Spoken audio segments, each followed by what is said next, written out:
Hello, my name is Art Babayants, and I'm the principal instructor of the Embodied English course. And welcome back to the series, Everything You Wanted to Know About Second Language Acquisition, but Were Afraid to Ask. I'm very, very excited to introduce my friend and colleague, Dr. Vedran Dronjic from Carnegie Mellon University. Vedran is a researcher and studies psycholinguistics and specifically second language acquisition. Thanks for having me. Thank you for coming. So I know that you have many areas of expertise in second language acquisition, but today we're talking about vocabulary. And I also know that a lot of teachers and students, learners of any language, sometimes think that grammar is the most important thing and vocabulary is much less important. And I think this is a major misconception about vocabulary learning. How do you feel about that? You're absolutely right. Not that grammar is not important, but vocabulary is the most important thing. It is the single best factor that decides, or the most important factor that decides how well you're going to do at understanding both spoken and written text. Okay, so the answer is learn words, learn vocabulary. Vocabulary before anything else. Before anything else. Okay, that's good to know. And how are words learned? How do we learn words? Well, essentially there are two steps. There are two things that you need to do. The first and the most important thing, obviously, is to simply learn what the word means. So you have to make a connection in your mind between the form of the word, how it sounds, how it's written, and its meaning. And of course, there are going to be multiple meanings. But you need to start with one. The second thing is that you then have to see that word many, many times, and you have to use it many times in order to be able to figure out how it's used in different contexts, what sorts of meanings it has, what other words it's connected to. Maybe it means the same as some other word, maybe it means the opposite of another word. When is it appropriate to use this word, and so on. So there are many, many things that you need to learn. It's a complicated process. Okay, so what you're saying, if I just learned a translation of one word, that doesn't mean that I actually learned that word. Oh, not by far. This is the first and the most important step. Without that, there's no vocabulary learning, but it's only the beginning. Okay, that's good to know.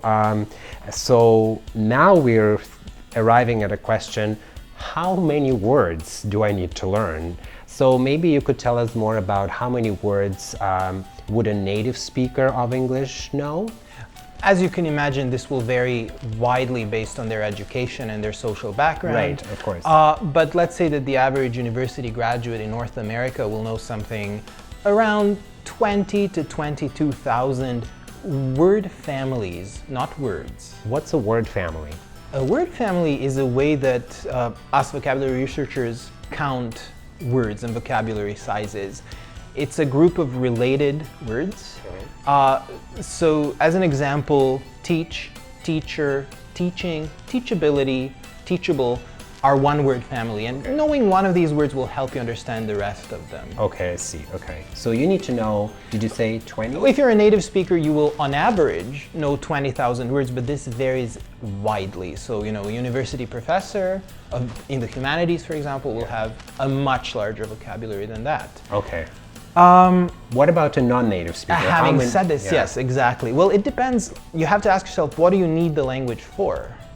Right? Because we always, a good rule of thumb is that to get yourself started learning a second language, you need to know 2,000 word families.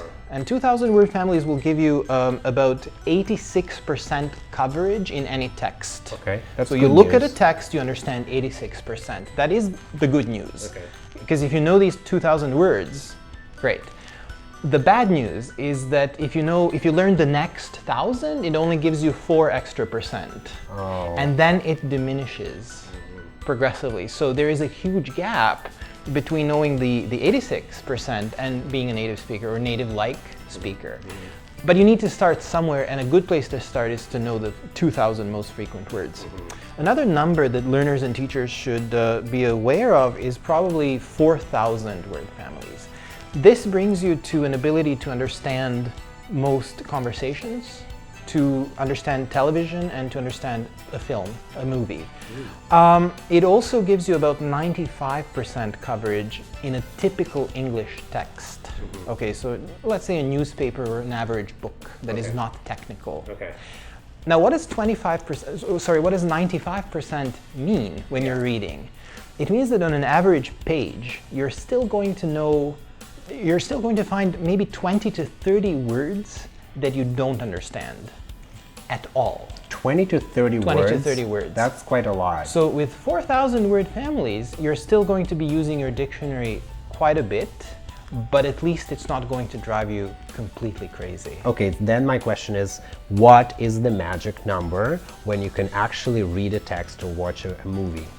Well, so 4,000 to watch a movie, I think you understand most of it, because again, spoken English is a little simpler than written English. To understand a book more comfortably, or the newspaper, I would say you're much better off with about 9,000 word families. This brings you to about 98% coverage, which means that you won't understand 2% of the words on the page.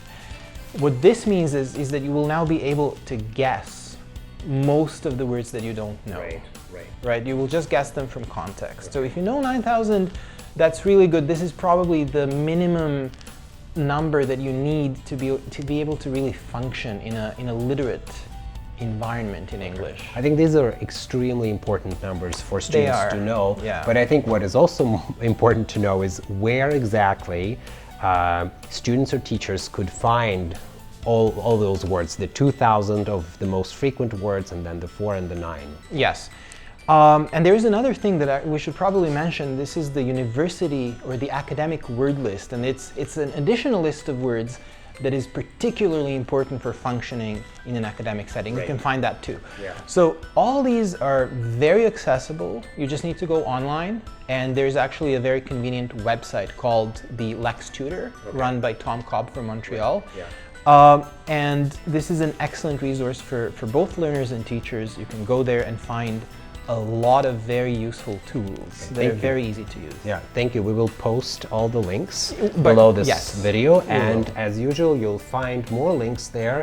And one of them, probably the most important one, is the link to the Embodied English course that I teach, where we try to use all the research-based strategies for vocabulary acquisition. Thank you. See you next time.